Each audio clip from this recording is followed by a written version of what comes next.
Magandang araw po sa inyo. Ako po si Noela at nais ko pong ibahagi sa inyo ang isang totoong karanasan na hinding-hindi ko malilimutan. Nangyari ito noong taong 1980 sa liblib na baryo namin sa Bicol. Sa mga panahong yon, bata pa lamang ako at halos walang alam tungkol sa mga kababalaghan. Pero sabi sa nangyari sa aming pamilya, lalo na sa aking lolo Celso, doon ko napatunayan na totoo ang mga kwento tungkol sa mga nilalang na hindi pangkaraniwan. Lumaki ako sa isang payak na pamilya. Ang bahay namin ay gawa sa kahoy at pawid. Nakatayo sa gilid ng bukirin malapit sa kakahuyan. Kasama namin noon si Lolo Celso. Tahimik siyang tao, hindi palabiro at bihira magsalita. Palagi siyang nakaupo sa labas tuwing dapit hapon. Hawak ang kanyang tabako. Kung minsan nakatitig lang siya sa malayo na parabang may hinahanap. Sa baryo kilala si Lolo bilang matanda na malakas pa rin kahit nasa edad 70 na siya. Pero may mga tao ring nagbabanggit na may kakaiba daw sa kanya. Hindi ko ito pinapansin noon dahil para sa akin isa lang siyang simpleng lolo. Nagsimula ang lahat isang gabi nang makakita ako ng kakaibang anino sa bakuran. Akala ko nung unay hayop lang o baka aso o pusa. Pero nang titigan ko masyadong malaki para sa ganoon. Mabilis itong gumapang sa dilim at biglang naglaho. Nang pumasok ako sa bahay, nadatnan ko si Lolo na nakaupo at nakayuko at humihingal na parang galing sa mahabang pagtakbo. Sa mga sumunod na gabi, napansin kong palagi siyang umaalis tuwing hating gabi. Hindi ko alam kung saan siya pumupunta. Kapag bumabalik siya, marungis ang kanyang damit at may mga bakas ng lupa ang kanyang mga paa. Ayaw siyang tanungin ng pamilya ko kung umaga na. Matamlay siyang matulog at madalas ayaw niyang kumain. Isang gabi, nagising ako dahil sa kakaibang ingay sa bubungan. Parang may kung anong mabigat na gumagapang. Mula sa maliit na siwang ng bintana, nasilayan ko ang isang nilalang na hindi ko mapaliwanag. Mahaba ang buhok, kulay abo. Ang balat ay tila mabalahibo ang buong katawan. Nakayuko ito na parang naghahanap ng makakain. Napatakip ako sa aking bibig para hindi mapasigaw. Pagkaraan ng ilang saglit, narinig ko ang pag-ubo ni Lolo. Nang tumingin ako sa kanya, wala na siya sa higaan. At sa hindi ko inaasahan, ang nilalang sa bubungan ay biglang tumalon sa lupa at doon ko nakita na dahan-dahang nagiging tao ang anyo nito. At ang taong iyon ay walang iba kundi si Lolo Celso. Mula noon natakot ako sa kanya. Sinubukan kong magkwento kay nanay pero hindi siya naniniwala. Sabi niya, baka nananaginip lang ako. Pero paulit-ulit itong nangyayari. Kapag may namamatay na hayop sa baryo, palagi may nagsasabing baka gabunan ang may gawa. At sa tuwing may ganoong pangyayari, napapansin kong palaging nangihina si Lolo kinabukasan. Isang gabi naglakas loob akong sumunod sa kanya. Malakas ang ulan noon at madilim ang paligid. Dumiretso sa may kakahuyan. Doon ko nasilayan ang hindi ko makakalimutang tagpo. Hubot-hubad siya, nakaluhod sa lupa at tila may kinakaing kakaiba. Ang tunog ng kanyang pagnguya ay parang puto ang kanyang dinudurog. Hindi ko kinaya ang nakita ko kaya mabilis akong umuwi. Pagkaraan ng ilang linggo, dumating ang isang albularyo mula sa kabilang baryo. Siya ang nagsabi sa amin ng totoo na si Lolo Celso ay hindi ordinaryong tao kundi isang aswang. Isang uri ng nilalang na kumakain ng laman ng hayop at minsan ng tao. Ipaniliwanag ng albularyo na matagal nang may palatandaan ngunit hindi lang napansin ng aming pamilya. Mula noon naging mabigat ang buhay namin. Hindi namin alam kung papaano siya haharapin. Ang ibang kapitbahay ay nagsimulang lumayo sa amin dahil sa takot. At ako bilang apo niya ay nabuhay sa takot na baka isang araw ay ako naman ang maging biktima ng kanyang pagiging gabunan. Matapos lumabas ang balita na si Lolo ay may kakaibang katauhan, nagsimula nang umiwas ang mga tao sa aming baryo. Kapag dumadaan kami sa palengke, ramdam ko ang mga matang nakatingin at pabulong na nag-uusap.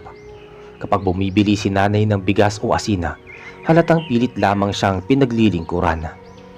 May mga bata ring natatakot lumapit sa amin at kahit ang mga matagal na naming kakilala ay nagsimulang lumayo. Si Lolo naman ay hindi nagpapakita ng galit. Tahimik lang siya pero mas lalo siyang naging ilap. Madalas siyang nasa kakahuyan at bihira na naming nakakasama sa pagkainan. Kapag gabi, mas naririnig ko ang mga yapak niya at ang pag-alis sa aming bakuran. Hindi nagtagal, sunod-sunod na nawala ang mga manok at baboy ng mga kapitbahay. Maraming beses na akong nakakakita ng mga bakas ng paa sa putik. At minsan may halong dugo sa bakuran na hindi namin alam kung saan galing. Isang umaga, nakita ko si Lolo na may hawak na tuyong buto na parang galing sa isang hayop. Pilit niya iyong ibinaon sa lupa sa likod ng bahay. Pero kitang-kita ko ang bakas ng dugo sa kanyang kamay. Naramdaman ko ang matinding takot pero wala akong nagawa kundi ang magkunwaring hindi ko nakita. Dumating muli ang albularyo na nagngangalang Mang Saryo. Dinala siya ng tiyuhin kong si Berto dahil hindi na mapakali ang pamilya. Ayon kay Mang Saryo, mas lalakas pa raw si Lolo sa mga susunod na buwan dahil ang mga gabunan ay lumalakas kapag tumatanda. Nag-alay siya ng mga ritual sa bakuran. Nagsiga siya ng insenso at nagtagboy ng mga dasala. Pero habang ginagawa niya yon, nakita ko si Lolo na nakatingin mula sa loob ng bahay. Matatalim ang kanyang mga mata at tila ba ayaw niya sa ginagawa ng albularyo. Nang matapos ang ritual, sinabi ni Mang Saryo na hindi sapat ang kanyang ginawa. Kailangan bantayan si Lolo dahil baka sa isang gabi ay may mapinsala siyang tao. Simula noon, napansin ko na mas kakaibang kilos si Lolo. Tuwing dapit hapon nanlalabo ang kanyang mga mata at nagiging mapula. Ang kanyang mga kuko ay humahaba at kumikintab na parang kuko ng hayop. Minsan ay nahuhuli ko na siyang nakatingala sa buwan habang kumikirot ang kanyang panga na para bang nananabik sa isang bagay. Dumating ang isang gabi, hindi kong malilimutan yon. Nasa loob kami ng bahay at malakas ang ulan. Biglang nawala si Lolo sa higaan. Nang sumilip ako sa bintana, nakita ko siyang nakayuko sa isang bakang nakatali sa kapitbahay. Kinakain niya ito habang buhay pa. Ang mga mata niya ay kumikislap sa dilim at ang mga kamay niya ay nakakapit ng mahigpit sa katawan ng hayop. Hindi ko kinaya ang eksenang iyon. Napatras ako at halos hindi makahinga sa takot. Kinabukasan, nagbalita ang kapitbahay na may kung anong pumatay sa kanilang baka. Walang naniniwala sa totoong nakita ko. Pero ramdam kong unti-unti nang nagiging delikado ang presensya ni Lolo. Makalipas ang ilang linggo, isang gabi ay hindi umuwi si Tio Berto. Madalas siyang naglalakad mula sa kabilang baryo. Pero gabing iyon ay hindi siya nakarating. Kinabukasan nagsimula ang paghahanap sa bandang ilog. Nakita ang kanyang tsinelas na may bahid ng dugo. Wala nang nakakita pa sa kanya simula noon. Samantala tahimik lang si Lolo sa kabila ng pagkawala ng kanyang anak. Pero sa mga mata niya may kakaibang ningning na para bang siya lang ang nakakaalam ng nangyari. Doon ko tuluyang kinumpirma sa aking sarili na hindi hayop lang ang punteriya ni Lolo. Unti-unti nang nalalapit ang panghanib sa amin mismo. Sa loob ng aming pamilya, wala akong magawa. Ako'y isang pinatilyo at walang lakas ng loob para harapin ang sarili kong lolo. Pagkaraan ng ilang araw matapos mawala si Tio Berto, isa-isa namang namatay ang mga aso sa baryo. Ang unay si bantay na aso ng aming kapitbahay. Kinabukasan, ang alaga naman ng pinsan ko na si Lando. Lahat ng aso ay parehong nawalan ng dugo at walang laman ng tiyan. Nakita kong umuwi si Lolo isang madaling araw. Basang-basa siya sa ulan. Pero ang mas nakakatakot ay ang kamay niyang may bahid ng dugo. Hindi ko na siya tinanong pa. Nakatingin lang siya sa akin ng saglit bago pumasok sa kanyang silid na para bang walang nangyari. Mula noon halos gabi-gabi ay may naririnig na kaming kalabog sa bubong ng bahay. Parang may mabigat na nilalang na naglalakad. Minsan may kasabay pang halakhak na matalima at nakakakilabot. Kapag sinisilip ko mula sa siwang ng bintana, nakikita kong wala namang tao sa labas. Pero ramdam kong si Lolo iyon dahil palagi siyang wala sa kanyang higaan tuwing may ganoong ingay. Si Nanay ay nagtatakip na lang ng tenga at nagdarasal. Ang mga kapatid ko ay natutulog ng magkakatabi dahil sa takot. Isang umaga, nagulat ang buong baryo nang matagpuan ang bangkay ng isang magsasaka sa may maisan. Hubad ang kanyang katawan, tuyong-tuyo at walang bakas ng dugo. Parang piniga ang lahat ng laman. Nag-imbestiga ang mga tanod pero wala silang makita. Ngunit sa loob-loob ko, alam kong si Lolo ang may gawa. Sa tuwing may ganoong insidente, palaging may bakas ng kanyang pagkawala sa gabi. Si Lolo ay tila nagiging ibang tao kapag araw. Tahimik lang siya, halos hindi nagsasalita. At minsan ay nakaupo lang sa ilalim ng puno ng mangga. Ngunit kapag lumapit ako, ramdam ko ang kakaibang enerhiya mula sa kanya. Parang nakatingin siya sa kaluluwa ko. Hindi na rin siya kumakain ng normal na pagkain. Madalas nakikitang nag-iisa sa kusina at umiinom ng mainit na sabaw na hindi ko alam kung saan nanggaling. Minsan ay naaamoy ko ang sabaw na iyon, amoy malansa at parang dugo. Isang araw, biglang nagkasakit ng malubha si Nanay. Hindi mapaliwanag ng albularyo kung anong sakit yun. Nanlalamig siya, nangingitim ang labi at unti-unting nangihina. Kahit anong gamot ang ibinigay, walang bisa. Ang sabi ni Mang Saryo, baka raw may nagpapahirap ng kaluluwa niya. Kinabukasan, nahuli ko si Lolo na nakatingin kay Nanay habang ito'y nakahiga. Nakapako ang mga mata niya sa dibdib ng Nanay at para bang hinihigop niya ang lakas nito gamit ang titig pa lang. Nang makita niya akong nakasilip, ngumiti siya ng malamig at tumalikod. Mas tumindi ang takot ko ng isang gabi, biglang nawala ang kababata kong kapatid na si Juna. Natutulog siya sa papag sa tabi ko pero paggising ko'y wala na siya. Naghanap kami sa buong paligid at natagpuan ko ang kanyang tsinelas sa may kakahuyan. Maya-maya, narinig namin ng iyak mula sa malayo. Nang puntahan namin iyon, nakita namin si Juna ay nakahandusay, sugatan at walang malaya. Buhay pa siya pero sobrang nangihina, parang naubusan ng dugo. Hindi na siya muling nakabangon ng normal simula noon. Ang lahat ng iyon ay lalo lang napatibay sa aking paniniwala na ang sarili naming lolo ang gumagawa ng lahat ng kasamaan. Dahil sa sunod-sunod na insidente ng pagkamatay ng mga hayop at pag-atake sa mga tao, nagtipo ng ilang matatanda sa baryo. Nakiusap si Mang Saryo na huwag magbubulag-bulagan.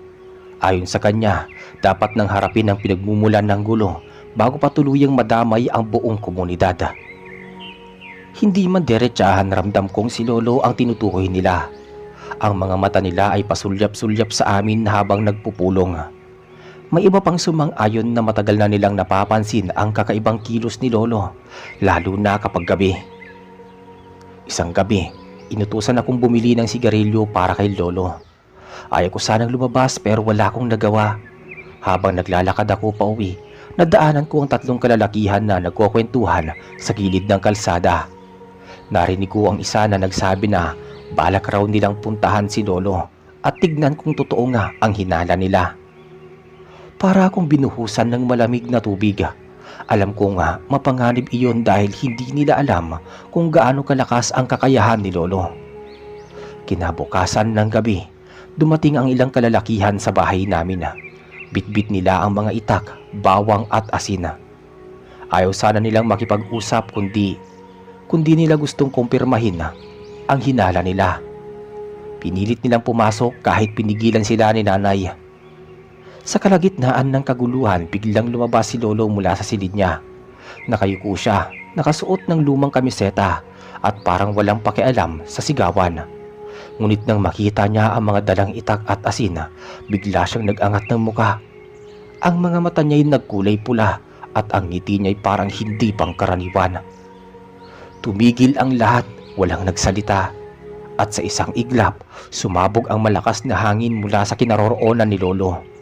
Para bang may pwersang dumaan na nagpahinto sa lahat ng galaw ng mga tao. Isa sa mga kalalakihan, si Mang Teryo, ang unang naglakas loob na sumugod. Ngunit bago pa niya mataas ang kanyang itak, bigla siyang natumba at nagsimulang mangisay. Walang nakalapit sa kanya.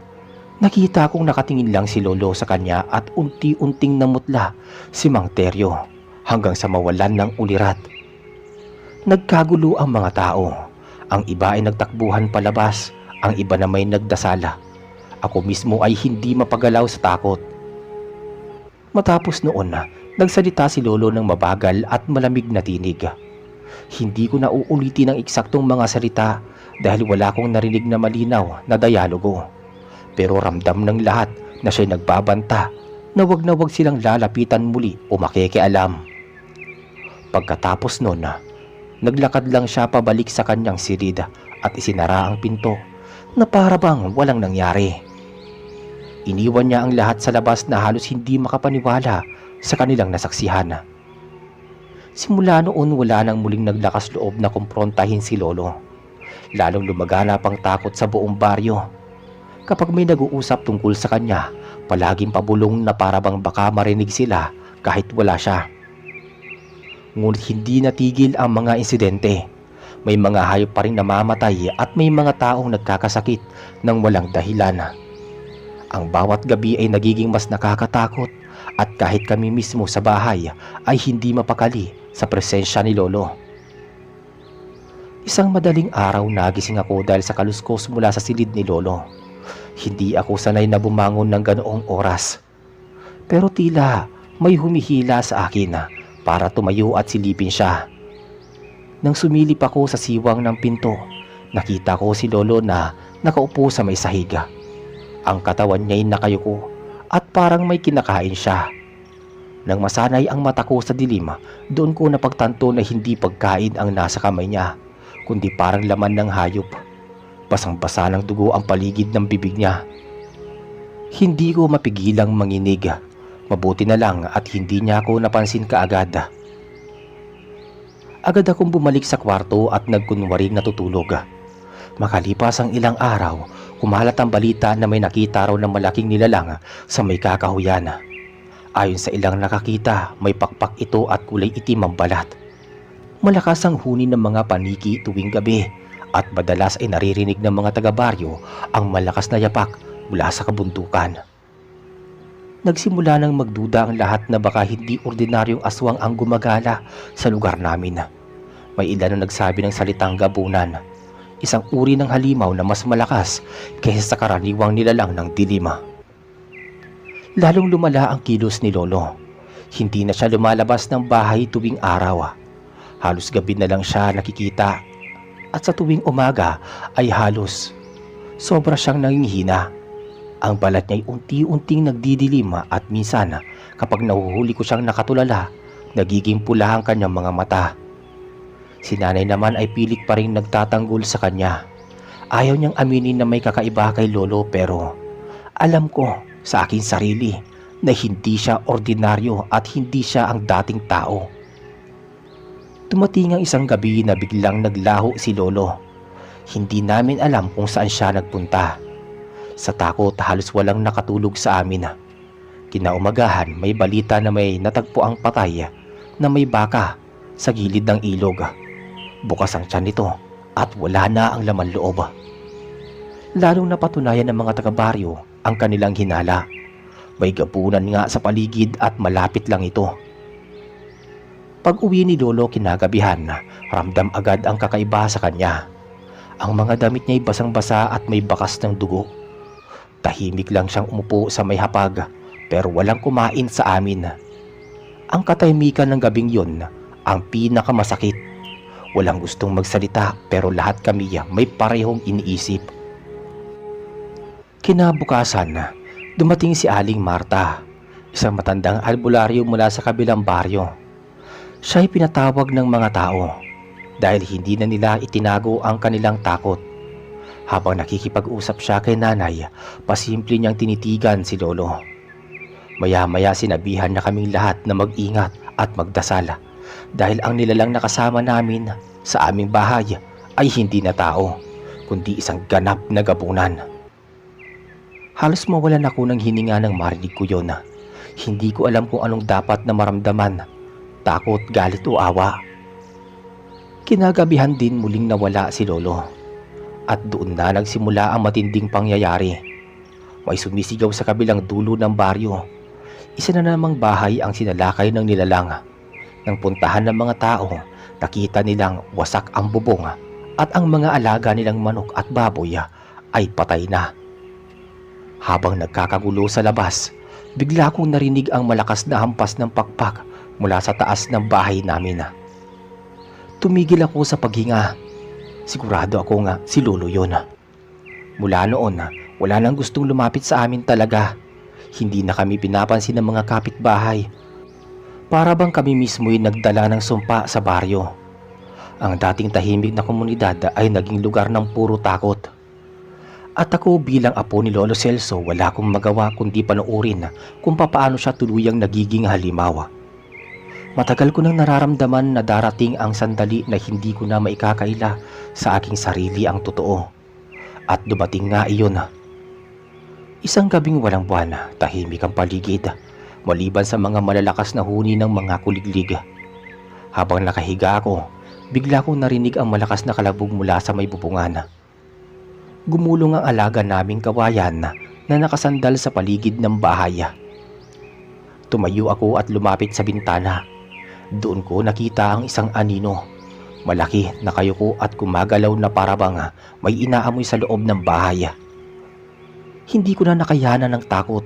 Dahan-dahan kong binuksan ang siwang ng dingding para sumilip at doon ko siya nakita. Si lolo, pero hindi na siya ang lolo kong kilala. Ang katawan niya ay halos doble na sa normal na tao. Balot ng maitim na balahibo. Ang mga matay kumikislap na parang pulang-pula at baga. Ang kanyang bibig ay puno ng mahabang ngipin na matutulis. Meron siyang pakpak na parang paniki. Malalaki at nakabitin sa magkabila ang balikat. Nang tumingala siya, nasulyapan ko ang dugo na tumutulo sa kanyang bibig. Para siyang hayop na kakagaling lang sa pagpatay. Kinilabutan ako nang makita kong ibinuka niya ang kanyang pakpak at tiniklop iyon na parang naghahanda na namang lumipad. Kakaibang gabunan si lolo, may pakpak talaga siya. Habang nakasilip ako, bigla siyang tumigil. Napatingala siya sa mismong direksyon ko. Para bang naaamoy niya ako. Mabilis kong isinara ang siwang at dumapa sa may sahig. Ramdam ko ang lakas ng kabog ng puso ko. Ilang segundo lang, narinig ko na ang pagaspas ng kanyang pakpak. Umalis siya sa bubungan at lumipad palayo. Pero bago iyon, naramdaman kong dumaan siya mismo sa gilid ng bintana at para bang sinadya niyang ipakita ang nakakatakot niyang muka. Muntik ko nang isigaw ang takot ko pero kinagat ko na lamang ang sarili ko sa labi para huwag akong makalikha ng ingay. Maya-maya, sumunod ang malakas na sigaw mula sa kabilang baryo. Isa na namang bahay ang inatake. May mga batang umiiyak. May mga lalaking sumisigaw habang naghahabol ng itak. Pero sa bawat pag-atake nila, mas mabilis ang halimaw. Nakita ko mula sa malayo ang anyo ni lolo. Pabilis siyang lumilipad sa taas ng mga puno at doon siya muling bumagsak sa may bubong ng isa pang bahay. Wala nang nagawa ang mga tao kundi magtakbuhan. Pagkaraan ng ilang oras na kaguluhan, bumalik siya. Tahimik siyang pumasok sa may bahay. Hawak ang isang bagay na basang-basa ng dugo. Hindi ko na kinaya at nagtago ako sa ilalim ng banig. Hindi ko man nakita kung ano ang hawak niya, pero ramdam ko ang amoy ng sariwang dugo na kumakalat sa loob ng bahay. Umupo siya sa isang sulok at doon niya kinain ng dahan-dahan ang laman ng isang hayop o baka naman tao. Hindi ko na sigurado. Hindi ako gumalaw, hindi ako huminga ng malalim. Doon ko lang naramdaman na ako mismo ay maaaring isunod niya kapag nagkamali ako ng kilos. Kinabukasan, halos walang gustong lumabas ng bahay sa buong baryo. Takot na takot ang lahat at pati na rin ako. Habang pinagmamasdan ko si Lolo, alam kong hindi na ako nakatira kasama ng isang ordinaryong tao. Hindi na siya ang haligi ng pamilya namin. Totoo ang sinabi ni Aling Marta, ang lolo ko ay isang ganap ng gabunan. Pagkatapos ng sunod-sunod na gabi ng pag-atake, hindi na nakayanan ng mga tao ang takot. Isang hapon, nagtipon-tipon ang mga matatanda at mga kalalakihan sa ilalim ng punong akasya sa gitna ng baryo. Ang bawat isa ay may dalang itak, sipat at kuspilyo, may mga dala ring bawang at asin ng iba. Narinig ko ang pinag-uusapan nila na oras na para sugurin ang pinaghihinalaan nilang gabunan. May ilan pang hindi naniwala pero mas marami ang takot at galit. At halos lahat sila itinuturo ang bahay namin bilang pinagmumulan ng kasamaan. Hindi ako makapaniwala, para bang biglang bumagsak ang mundo ko. Ang mismong mga kababaryo ko nais nang patayin ang sarili kong lolo. Habang naglalakad ako pa uwi, ramdam ko ang bigat ng sitwasyon. Hindi ko alam kung kanino ako papanig. Sa pamilya ko o sa taong gusto lang ipagtanggol ang kanilang sarili. Ang masakit, alam ko ang totoo, ang mga hinala nila. Nakita ko mismo ang pagbabagong anyo ni Lolo. Ramdam ko ang takot na dala niya. Kinagabihan, pinilit kong hindi ipakita sa mukha ko ang kaba. Nakaupo ako sa gilid ng bahay habang si Lolo Celso naman ay tahimik na nakahiga. Ngunit ramdam kong hindi siya natutulog. Para bang alam niya rin na may nangyayari. Nakasarado na ang paligid nang marinig ko ang yabag ng mga maraming tao. Unti-unting lumapit ang kumpul ng mga kalalakihan. Dala ang kanilang mga itak at sulo. Ang liwanag ng apoy ay nagbigay ng nakakatakot na anino sa mga dingding ng bahay namin. Nang sumigaw ang isang lalaki, nagsimula silang sugurin ang bahay. Mabilis kong narinig ang malalakas na hampas sa pinto at dingding. Nagsisigawan ng mga tao, nagdarasal, sumisigaw ng pangalan ng Diyos. Doon ko nakita si Lolo, dahan-dahang tumayo mula sa kanyang higaan. Hindi na siya nagkunwari. Ang kanyang mga mata nagliliwanag sa pula at ang kanyang bibig ay puno ng ngiti na puno ng pangil. Bago pa man mabuksan ng mga tao ang pinto, sinara ni Lolo ang dingding sa kabilang bahagi ng bahay. Isang malakas na hampas ng kanyang kamay ang kanyang ginawa. Lumabas siya ng mabilis at bago pa man makatakbo ang mga tao, inabot niya kaagad ang isa. Ang sigaw ng lalaking yun ang nagbigay ng matinding takot sa lahat. Nagkawatak-watak ang mga tao pero hindi tumigil si Lolo. Isa-isa niyang inihampas at tinagit ang mga naglalakas loob na umatake. Ang iba'y tumakbo pero hindi nakalayo. Sa bawat pagaspas ng kanyang pakpak, may isa na namang nahuhulog sa lupa. Duguan at wala ng buhay. Hindi ko na alam ang gagawin ko. Nakikita ko mismo kung papaano niya winawasak ang mga kapitbahay namin.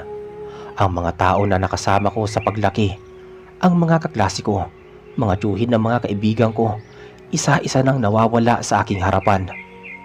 Gusto kong sumigaw, gusto kong tumakbo, pero nananatili akong nakatayo. Natigilan habang hawak ang aking dibdib na halos sumabog na sa kaba. Maya-maya nagkaroon ng katahimikan. Ang ilan sa mga kalalakihan ay nakahandusay na sa lupa, habang ang iba na may nakatakas na. Ang mga natitira ay nagsisigaw ng tulong, nagdarasal, pero hindi na nagtagal at natahimik na rin. Si Lolo ay nakatayo sa gitna ng mga bangkay, hingal na hingal, puno ng dugo ang kanyang mga kamay at bibig. Tumingin siya sa langit at isang malakas na sigaw ang kanyang binitawan. Parang hayop na nagwagi. At doon ko naisip, Wala nang makakapigil sa kanya. Hindi siya basta halimaw. Siya ay isang gabunan na uhaw sa laman at dugo. Pagkatapos ng madugong gabi, halos hindi ko na maramdaman ang aking mga paa. Mabilis akong tumakbo palayo sa bahay. Hindi ko na alintana ang pag-iyak ng mga naiwan o ang mga sigaw ng mga sugatan. Ang nasa isip ko lang ay makalayo kay Lolo Celso. Sa bawat kanto ng baryo, ramdam ko ang lagima. May mga pintong nakabukas at mga taong hindi na gumagalaw. Ang amoy ng dugo ay kumakalat sa buong paligid. Kahit saan ako lumingon, ang nakikita ko'y mga katawan na hindi ko akalaing makikita ko isang gabi. Nakarating ako sa kabilang baryo matapos ang halos isang oras na pagtakbo. Dito ako sumilong sa isang lumang kubo na walang tao. Nanginginig ako, pawis na pawis at halos mawalan ng malay sa pagod.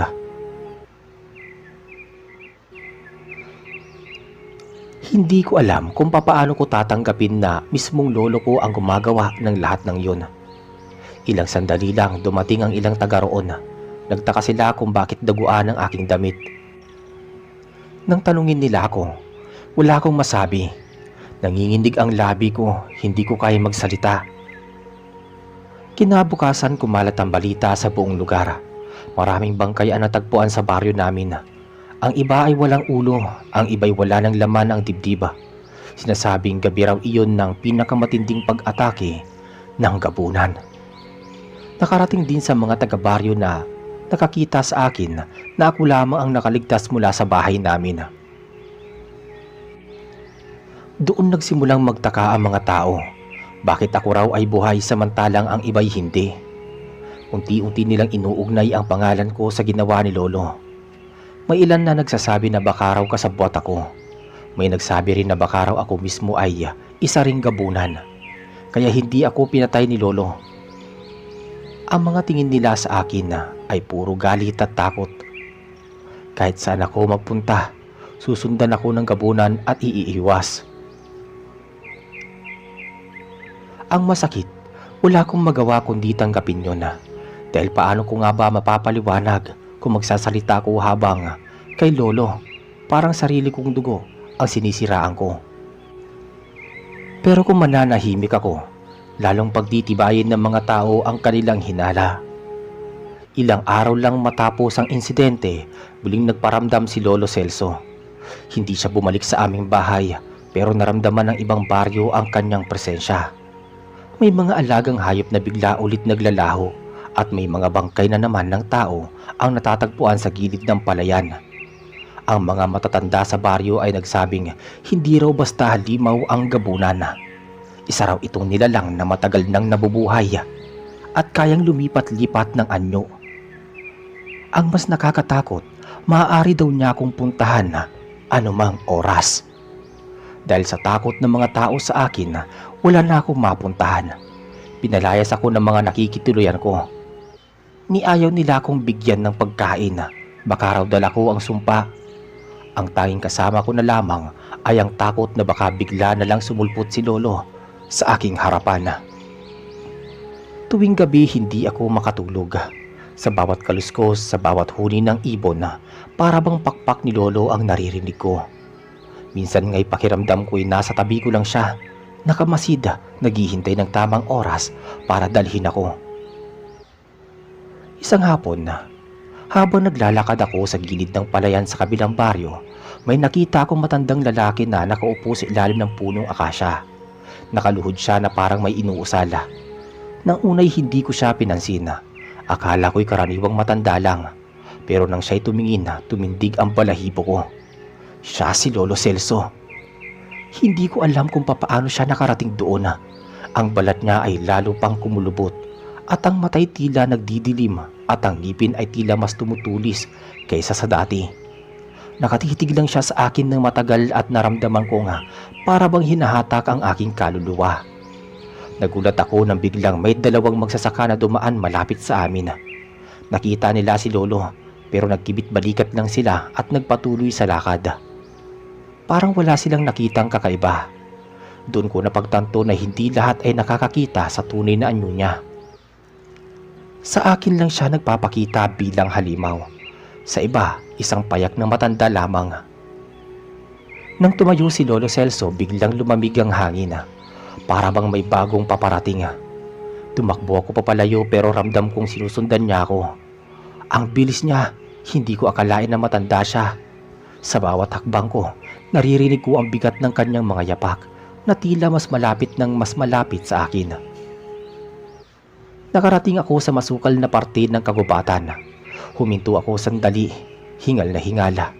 Pero sa gilid ng aking mata, nakita ko ang dalawang malaking mata na pula na nakatitig mula sa dilim. Si Lolo yon. Agad akong nagtatakbo muli. Hindi ko na alam kung saan ako pupunta. Sobrang takot ko. Muntik na akong madapa sa ugat ng puno. Ang huni ng mga kuliglig ay napalitan ng tila alulong ng kung anong nilalang. Ramdam ko nasa likod lang siya. Parang isang aninong hindi ko kayang iwanan. Maya-maya narinig ko ang tinig ng kampana mula sa kapilya. Doon ako kumaripas ng takbo sa hindi ko mapaliwanag na dahilan. Huminto si Lolo Celso sa gilid ng gubat. Para bang ayaw niyang lumapit sa may simbahan. Habang nakatayo ako sa harap ng kapilya, nakasilip ako muli sa direksyon ng gubat. Nanonood si Lolo at nanduroon nakatayo sa dilim. Hindi siya pumasok pero hindi siya umalis. Nakamasid lang. Para bang sinasabing hindi pa tapos ang lahat. Mula noon hindi ko na alam kung saan ako lulugar. Kahit saan ako magpunta alam kong susundan niya ako. Matapos ang pangyayaring yon sa gubat, halos gabi-gabi akong natutulog sa loob ng kapilya. Wala akong lakas ng loob na umuwi ng mag-isa. Parang kahit saan ako tumungo ay naroon si Lolo Celso. Nagmamasid nag-aabang.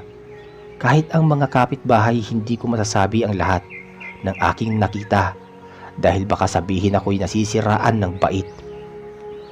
Isang gabi, habang ako'y nakaupo sa loob ng kapilya, biglang pumasok si Cardo, ang sakristan na nakakatanda sa akin.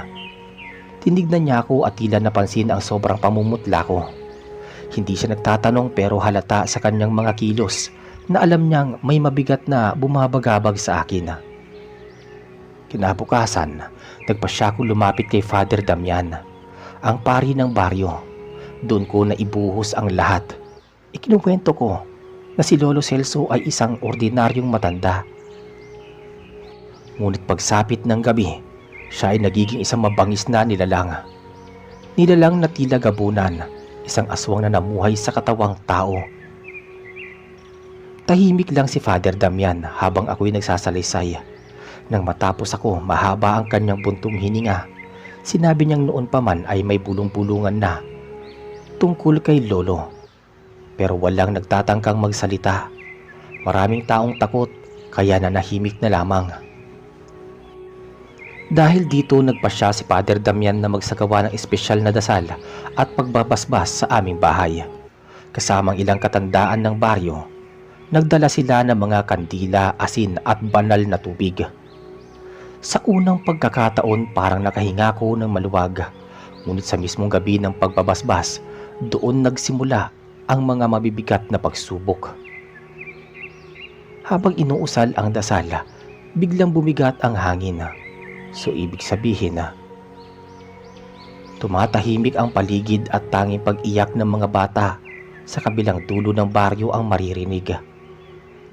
Ang mga kandila ay isa-isang napatay. Sa pintuan unti-unting lumitaw ang anino ni Lolo Celso. Ang kanyang anyo'y hindi na tao kundi isang nilalang na balot ng dilim. May pakpak na parang malalapad na balat ng paniki. Ang kanyang mga matay maliwanag na pula at nakatitig sa amin na parabang gutom na gutom.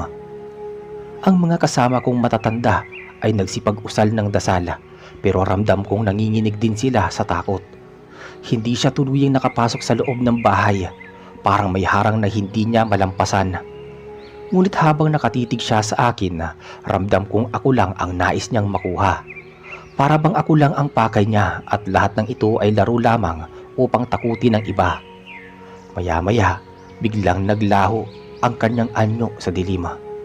Ang mga kandila'y muling nagliwanag at ang lahat ng tao ay nagkatinginan. Pagkatapos ng gabing yun, Sinabi ni Father Damian na hindi pa tapos ang lahat. Malakas ang puwersa ni Lolo Celso at baka kailanganin ang mga matinding paglalaban. Ang dasal lamang, ayon sa kanya, ay hindi sapat. Ako'y lalo pang kinilabutan sapagkat kung hindi sapat ang simbahan, saan pa ako tatakbo? Matapos ang pagbabasbas sa aming bahay na hindi rin naging sapat, napagkasunduan ng matatanda sa baryo na dalhin ako sa isang kilalang albularyo sa kabilang bayan ng Santa Maria. Ang pangalan niya ay Mang Lucio at kilala siya sa lugar bilang marami na raw beses na nakalaban ang mga kakaibang nilalang. Naglakbay kami ng umaga, sakay ng jeep. Habang umaandar, ramdam ko ang bigat ng dibdib ko. Para bang bawat kilometro ay may matang nakamasid sa akin na may aninong sumusunod. Pagdating sa bahay ni Mang Lucio, sinalubong kami ng amoy ng mga halamang gamot. Usok mula sa insenso. Mahaba ang kanyang balbas at tila may edad na, ngunit matalim ang kanyang mga mata. Pag upo ko sa harap niya, agad niyang inilabas ang isang maliit na bote ng langis na kulay itim.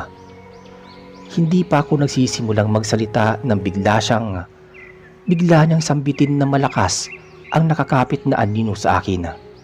Para daw akong may bantay na nilalang. Isang gabunan na hindi pumapayag na mapunta ako sa kamay ng iba. Ayon kay Mang Lucio, si Lolo Celso ay matagal nang may kasunduan sa dilim. Hindi raw basta aswang lamang, kundi isang nilalang na may kakayahang magpalit ng anyo at manghawa ng kanyang dugo sa mga susunod na salinlahi. Sa kanyang mga salita, halos mapahawak ako sa aking dibdib. Ibig bang sabihin may posibilidad na ako mismo'y mahawa ng sumpa? Ngunit hindi ko masabi iyon ng malakas. Nananatili akong tahimik at nakikinig. Sinimula ni Mang Lucio ang ritual. Pinaupo niya ako sa gitna ng bilog na iginuhit mula sa durog na asina at uling. Sa paligid ay naglagay siya ng mga kandila at inusal ang kanyang dasala. Pinahawak din niya sa akin ang isang piraso ng dahon ng bayabas na may patak ng langis. Habang tumatagal, pakiramdam ko'y bumibigat ang aking katawan. Para may nakadagan sa aking dibdib at halos hindi ako makahinga. Ang mga kandila ay isa-isang nagliyab ng mas maliwanag at tila may mga aninong kumikilos sa paligid ng dingding. Bigla na lang dumagundong ang bubong ng bahay ni Mang Lucio. Ang lahat ng naroon ay napatingala. Malakas ang kalabog at parang may malaking pakpak na pumapagaspas. Sa labas tila may umuungol at kumakaskas na parang hayop na gutom. Alam namin si Lolo Celso yun. Sinundan kami at ayaw akong bitawan. Ang mga kasama kong matatanda ay nagsipagdasal pero nanginginig ang kanilang mga kamay. Si Mang Lucio lamang ang matatag na humarap. Maya-maya, bumagsak ang isang malaking bato sa may bubong at halos mabutas ito. Ang hangin ay naging malamig na parang gabi. Kahit 10 oras pa lang ng hapon at sa mismong sandali, naramdaman kong parang may malamig na kamay na humawak sa aking batok. Hinila ko palabas ng bilog ng asin, pero pinigilan ako ni Mang Lucio. Ipinahid niya ang langis sa aking batok at isinaboy ang asin sa paligid. Biglang napawi ang bigat at ang mga pakpak sa may bubungan ay unti-unting naglaho. Nang matapos ang lahat, pagod na pagod si Mang Lucio.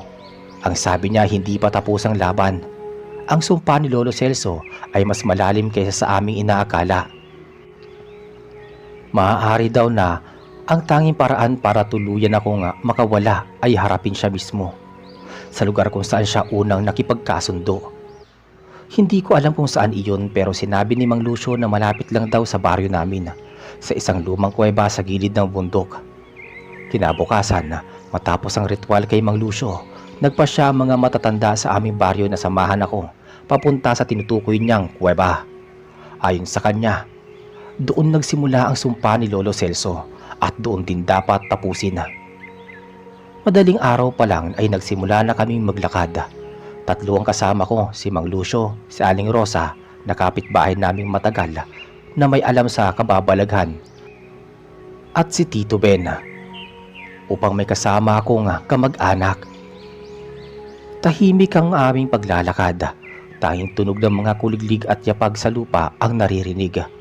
Habang palalim kami ng gubat, mas nararamdaman ko ang lamig at bigat ng hangin. Makalipas ang 2 oras na lakad, narating namin ang bungad ng kuweba. Madilim ang loob nito at may amoy na parang pinaghalong nabubulok na kahoy at dugo. Ang paligid ay puro lumot at mga batong madudulas.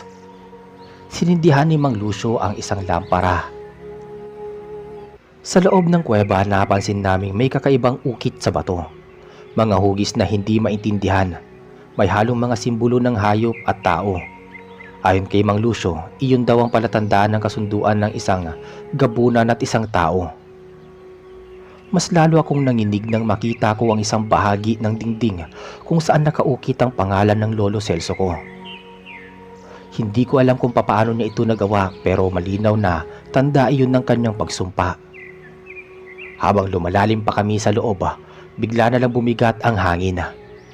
May amoy na asopre at nabubulok na karne. Kasunod nun, umalingaw-ngaw ang isang boses na parang halinghing ng hayop at sinasabayan ng malalalim na tinig ng tao. Sa gitna ng kuweba lumitaw ang isang anino. Habang papalapit, nagkaroon ito ng anyo. Unti-unting lumabas ang imahe ni Lolo Celso, ngunit hindi siya ang dating matanda. Ang kanyang balat ay kulay abo, ang matay pula at may mahabang kuko na parang isang hayop.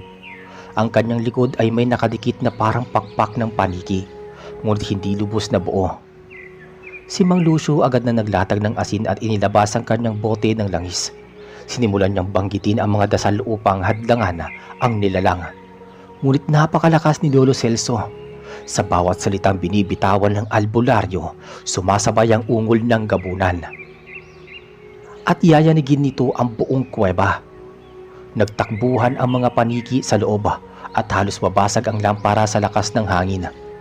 Si Tio Ben ay napaluhod sa takot. Si Aling Rosa naman ay mahigpit na nakayakap sa rosaryo habang umiiyak. Ako naman pakiramdam ko'y hinihila ko ng anino ni Lolo. Para bang may tinig na bumubulong sa aking isip na ako ang susunod, na hindi ako makakatakas. Sinabi ni Mang Lucio na ako lamang ang makakapagputol ng sumpa, dahil ako ang direktang dugo ng aking lolo. Inabutan niya ako ng isang maliit na itak na may palamuti ng dahon ng bayabas at patak ng langis. Halos mabitawan ko iyon sa takot, pero wala na akong pagpipilian. Sa oras na yon, naramdaman ko ang galit at lungkot sa dibdib ng aking lolo. Hindi ko nakita ang aking lolo bilang pamilya, kundi bilang halimaw na gustong wasakin ang buhay ko. Lumapit siya sa akin, dahan-dahan at nakangisi. Ang kanyang mga mata ay tila apoy na nakatitig ng diretso sa akin. Ang kanyang mga kuko ay umabot hanggang lupa. Ang bawat yapak niya ay tumutunog na parang butong nadudurog. Hawak ko ang maliit na itak na iniabot ni Mang Lucio. Nanginginig ang aking kamay habang papalapit ang anyo ng aking Lolo Celso. Ang dating anyo niya ay tuluyan nang napalitan ng kasuklam-suklam na halimaw. Ang kanyang balat ay basag-basag, parang tuyo ngunit malagkit. Ang kanyang mga mata naghapoy sa pula at ang kanyang hininga ay mabaho, amoy dugo at asopre. Halika, Noel. Ang tinig niya ay malalim at parang may kasabay na daing ng mga hayop. Ikaw ang susunod sa akin. Dugo natin ang magpapatuloy. Para akong natigilan, hindi makakilos, ngunit biglang sumigaw si Mang Lucio. Inutusan niya ang dasal at umusal siya, sabay saboy ng langis sa tasin sa paligid. Kumidlat sa loob ng kuweba at bahagyang umatras si Lolo Celso. Ngayon na, Noel. Wakasan mo ang sumpa. Lumapit ako kahit nanginginig. Si Tio Ben ay halos hindi makatingin. Nakatakip ang mukha at umiiyak. Si Aling Rosa ay nakaluhod, mariing hawak ang rosaryo, nagdarasal. Nang ilang dangkal na lang ang layo ko kay Lolo Celso, bigla siyang sumugod. Ang kanyang mga kukoy humiwa sa angin at halos dumampi sa aking muka. Ngunit itinapat ko ang itak at sa lakas ng aking sigaw, sinaksak ko siya sa gitna ng kanyang dibdib. Umalingaw ang kanyang hiyaw na nagpagalaw sa buong kuweba. Ang kanyang katawan ay nagsimulang magliyab sa kakaibang apoy. Hindi apoy ng tao kundi apoy ng kadiliman. Naramdaman ko ang lahat ng galit, gutom at kasakiman na bumabalot sa kanya na unti-unting naglalaho. Ngunit bago siya tuluyang maglaho, tumitig siya sa akin. Ang kanyang mga mata saglit na bumalik sa dating anyo. Ang mata ng aking lolo na nakilala ko noong bata pa ako. May bakas ng lungkot at pangungumpisal. Noel, patawarin mo ako. Bulong niya bago tuluyang natunaw sa abo ang kanyang katawan. Kasabay ng pagkawala ni Lolo Celso, yumanig ng malakas ang buong kuweba. Nagsimulang nagsilaglagan ang mga bato at mabilis kami nagtakbuhan palabas. Si Mang Lucio ang nauna, hawak ang lampara at inakay si Aling Rosa. Si Tio Ben naman ay hinila ko para makalabas. Pagdating namin sa bungad, isang malakas na pagsabog ng hangin ang kumawala sa loob ng kuweba. Para bang isinara na ito ng kalikasan mismo at wala nang sino man ang makakapasok pa. Nang makalabas kami, bumungad ang tila kakaibang katahimikan sa gubat. Wala na ang bigat ng hangin, wala na ang amoy ng nabubulok. Parang gumaan ang paligid. Si Mang Lucio ay napaupo sa may damuhan. Pagod na pagod, ngunit may ngiti. Tapos na, Noel. Wala nang gabunan sa inyong pamilya. Naluha si Aling Rosa. Mahigpit na niyakap ang rosaryo. Si Tito Ben humikbi ng mahina. Sabay sabi nga, Salamat, Noel. Salamat at tinapos mo lang buhay ng lolo. ako na may nananatiling nakatayo, nakatingin sa bundok. Hindi ko mapaliwanag ang nararamdaman ko. May bigat ng lungkot dahil sa naging kapalaran ng aking lolo. Ngunit may gaan din ng loob dahil sa wakas natapos na ang sumpa. Nang makabalik kami sa baryo, sinalubong kami ng mga tao. Lahat ay nagtatanong kung ano ang nangyayari. Hindi na kami nagbigay ng buong detalye, ngunit ipinaalam namin na natapos na ang sumpa ni Lolo Celso. Sa unang pagkakataon matapos ang ilang linggo, nakatulog ako ng mahimbing. Wala nang bangungot, wala nang malamig na hangin na bumabalot sa gabi. Lumipas sa mga taon at nananatili ang aking alaala sa gabunan kong lolo. Hindi ko na muling binanggit ang buong pangyayari sa iba, maliban sa ilang taong kasama ko noon. Ngunit sa bawat gabi na tahimik ang baryo, lagi kong naiisip ang huling mga salita ni Lolo Celso bago siya naglaho. Hanggang ngayon, dala ko pa rin ang bigat ng katotohanan. Iyon ang lolo kong minahala at nakasama noon bata pa ako. Naging halimaw na gabunan siya. Ngunit kahit ganoon, sa huli siya pa rin ang nagpakita ng pagsuko at paghingi ng tawad. At iyon ang pinakahuling alaala ko sa kanya. Hanggang dito na lamang po ang kwento. Maraming salamat. Hanggang sa muli.